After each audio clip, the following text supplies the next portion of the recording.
Good afternoon and welcome to the program. Welcome to the new year coming up. Thank God it's been a great year for this country, and I wish everyone a happy new year, and I hope that everyone is healthy and happy and looking forward to a new and prosperous and good year. President Trump this year has turned the corner, I would argue. I think that President Trump has worked out some of the initial kinks in his administration that might be inevitable for a man who has never held public office before and who's a businessman and as such is used to operating in a way that's different than the conventional politician. But of course, that's his strength as well as at times a weakness. And I think we could be grateful for that. It's literally and unprecedentedly changed the presidency and the nature that we govern ourselves in this country. So I'm going to read my my article in Newsmax magazine, interspersed with some commentary. President Donald Trump wraps up his first year in office with two more glittering successes, one foreign and one domestic. He recognized Jerusalem as the undivided capital of the State of Israel, and he signed into law the biggest tax cuts since Reagan. These two shining stars are mere points of light in a widening constellation of successes that includes the effective end of the Obamacare mandate. Here, let me just take off my glasses here, sorry. The slowing of the influx of illegal aliens and the deep sixing of bushels of anti-business regulations. President Trump has appointed numerous federal judges to the bench who respect the Constitution and who understand their proper role in the constitutional framework, including Supreme Court Justice Neil Gorsuch. President Trump has presided over a virtual defeat of ISIS. His election was like a dam breaking on Wall Street, as businesses are now infused with the type of infectious energy and capital that results from 8 torpid years of suppression. He is effectively cracking down on drug gangs and illegal alien criminals. President Trump's enemies, the left, liberal Democrats, liberal Republicans. I'm just having a little technical problem here. Internationalists, the cultural elites, foreign, both domestic and foreign, have been on the wrong side this year on every issue. Their investigation of collusion between Russia and the Trump campaign has only exposed examples of collusion between Russia and Hillary Clinton's campaign, as well as the presidency of Barack Obama, with the Uranium One scandal and the Russian involvement in Hillary's phony dossier against Trump, which has been revealed. Now the investigation by Special Counsel Robert Mueller is the last hope the left has for slowing down Trump's genuinely progressive agenda. The goal of stopping Trump has been mired in its own scandals. The Mueller investigation has fallen out of favor with the American people, according to recent polls. Nothing has been found on Trump, so they flail away at people who have done things that have nothing whatsoever to do with Trump. Or they strong-arm low-level campaign aides over trifles. The definition of insanity is when a person or a group of people continue to repeat the same wrong thing over and over again.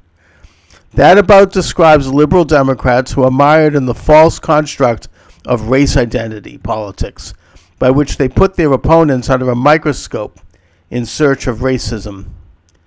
All the while, African American employment levels in Trump's first year are 40% higher on average than they were during Obama's previous 8 years.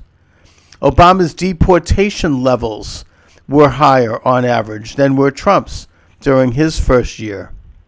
I predict that by this time next year, President Trump will have made significant inroads in terms of winning over millennials and minorities.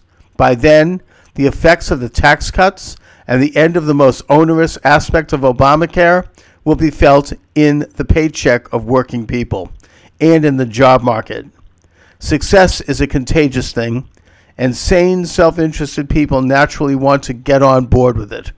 The liberal, old, and sharp-worn rhetoric, like Nancy Pelosi calling for tax breaks Armageddon, will start to wear thin. Every so often, a moment in politics wakes people up. This occurred when Senators Sherrod Brown and Orrin Hatch broke into a shouting match while debating the tax cut. Brown, regurgitating the same old lie that finds its origin in Marx, declared, quote, "When the Republicans are in power, the first thing they want to do is give tax cuts to the rich.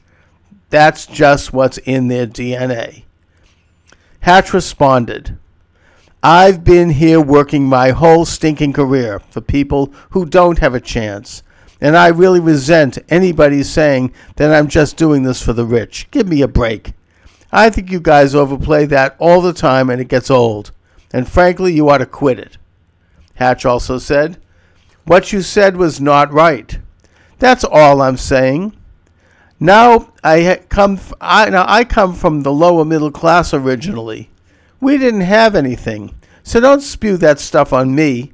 I get a little tired of that crap. I like you personally very much, but I'm telling you, this bull crap that you guys throw out here really gets old after a while.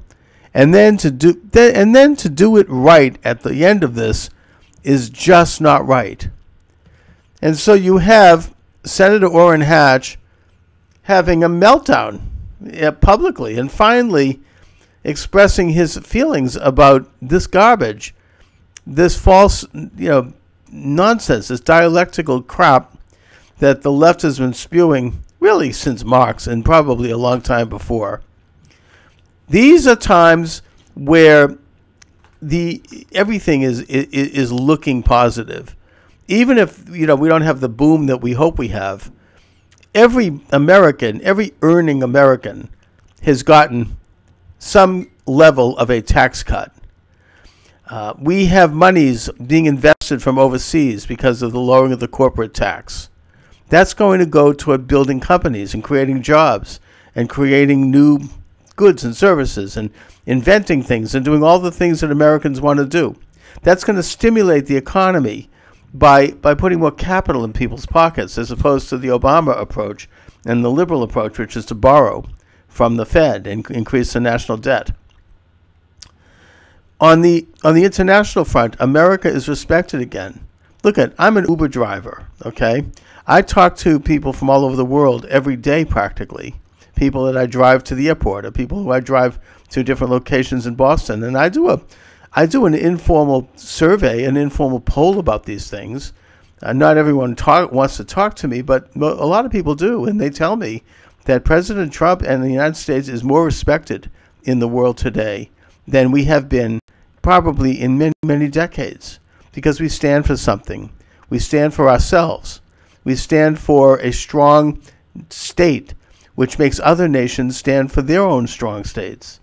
The left still wants the old, nasty rhetoric that national sovereignty and putting their nation first means you have something against a particular race. Quite the opposite. It's putting America first for all Americans, and it's asking other nations to put themselves first for themselves. That's really what it comes down to. And in that sense, the Trump administration represents that which is normal and that which is natural to people, because we put ourselves first before our neighbors and everyone else. In order to do good for other people, we understand that we as individuals have to put our own interests, our own house in order. And then and only then can we choose to help other people. Likewise with any sane sovereign nation. You put the nation first, and then you can help other nations. Anyway, so thank God that we have President Trump. I mean, every day I can't believe it. It's a miracle, actually. It's almost a miracle. Maybe it is a miracle. But I'm grateful. I'm very grateful for this administration, and I pray for it, and I pray for this country. And I'm looking forward to what hopefully, God willing, will be a successful year for all of us. Anyway, thanks for watching, everybody.